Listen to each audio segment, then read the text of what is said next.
Okay, all right. Okay, so we are in the last video. We are in the last video to analyze this malware, which is Black Cat ransomware. Man, this malware actually wreaked havoc. Okay, this ransomware wreaked havoc because it is very good malware. It's written in Rust. Rust malwares are getting common these days, by the way. So this is our last leg where we try to understand how the malware actually works, reverse engineering the whole thing, and trying to understand what via the API calls, sometimes via strings, about what it's trying to do here. So this video is obviously going to be how it sets up the this desktop, how it does those things. The interesting thing and the relevant API call for that is SystemParameters info W. If you click on that, cross references,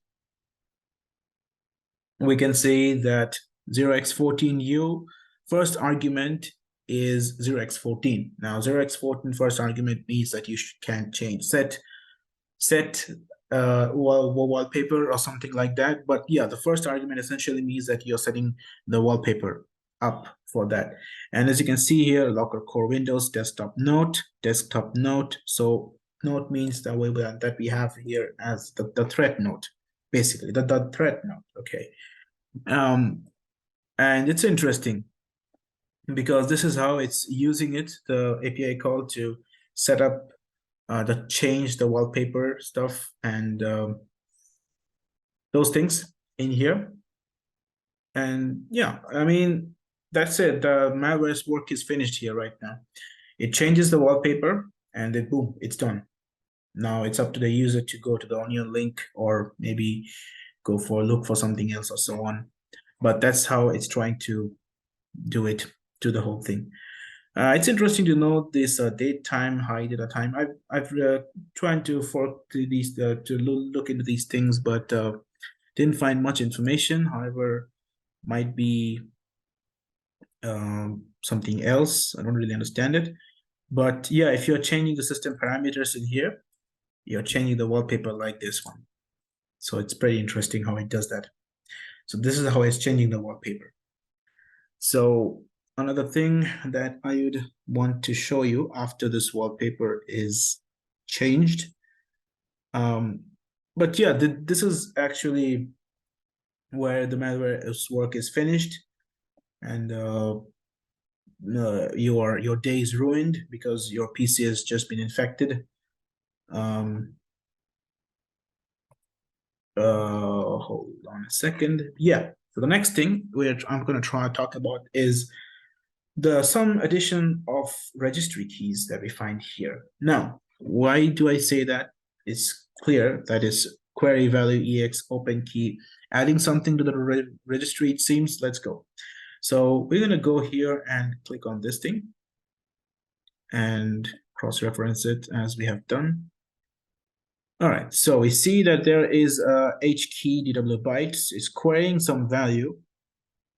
It's getting some stack operations done.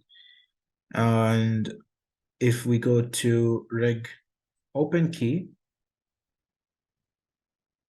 and changes wallpaper stuff, it's getting the H key current user and LP CS something here.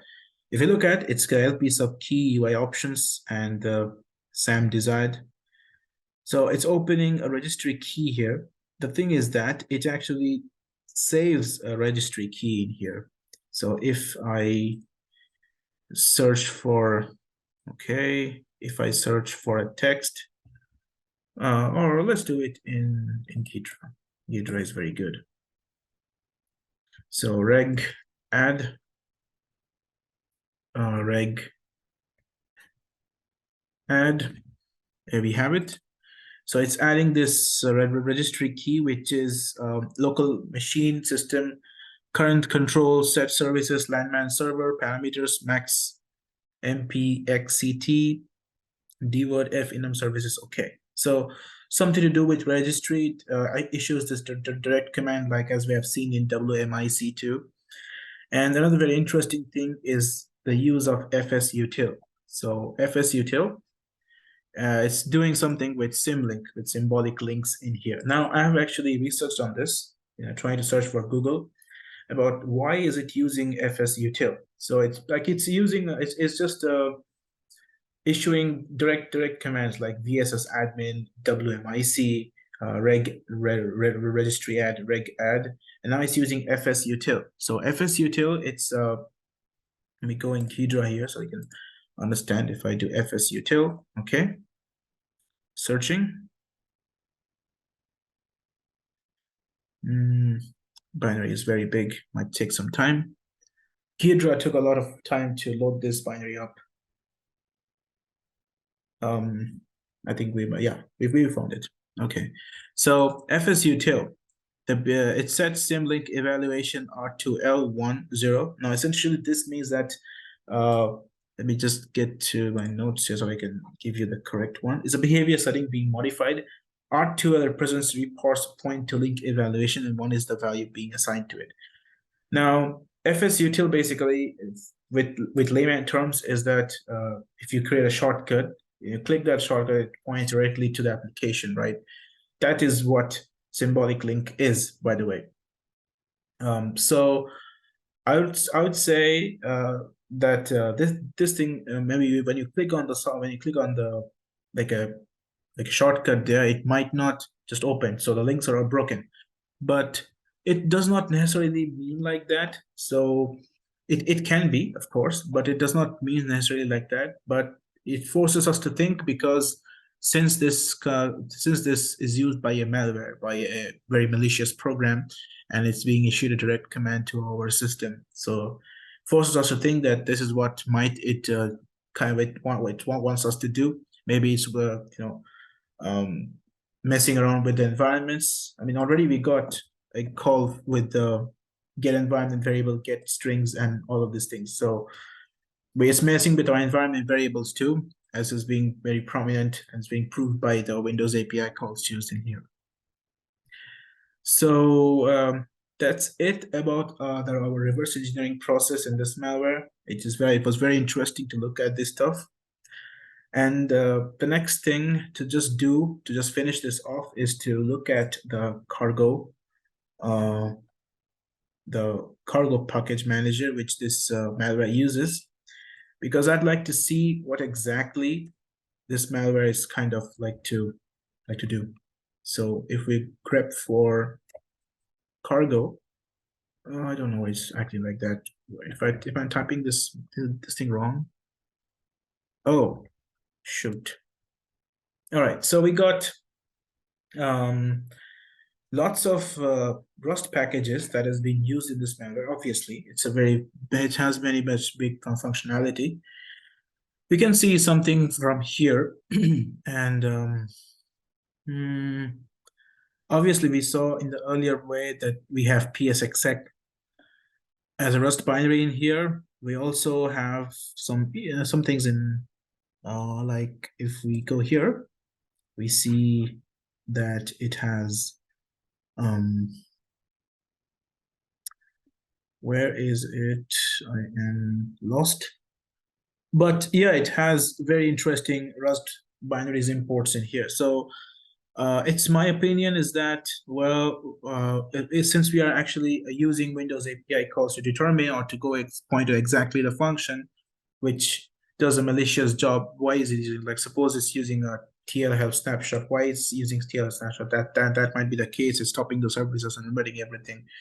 So since this is a Rust malware, we should also look at the packages that is being used in the Rust malware, because that is interesting too here. You have Huffman table.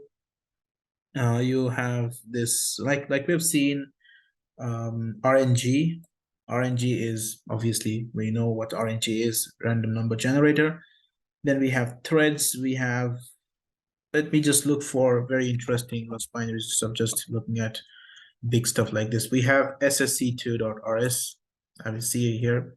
We have CTR, ssc2 CTR related to the ciphers. We have Chata 20 and AES ciphers we have. Then we also have like Samba.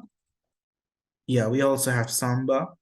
as rs samba.rs enum servers sync. So it also uses Samba. It also has Samba's functionality so that it uses those Samba net share or net enum API calls to for network discovery and so on. Also has processes, I think. No, wait, hold on. Processes.rs. Or maybe something different. I don't know much about Rust packages. So yeah, we should also turn our interest in the packages that is being used too. So I think is all about the malware, the ransomware reverse engineering stuff. It was a very interesting piece of malware. We're going to start seeing these Rust malwares soon. A very interesting these kind of Rust malware soon in the wild, because of how easy I think Rust is. We've seen Golang malwares. The functionality of these malwares keep on increasing, and at some point of time, these malwares are going to be very common. It's going to be the norm, apart from our C++ malwares like here.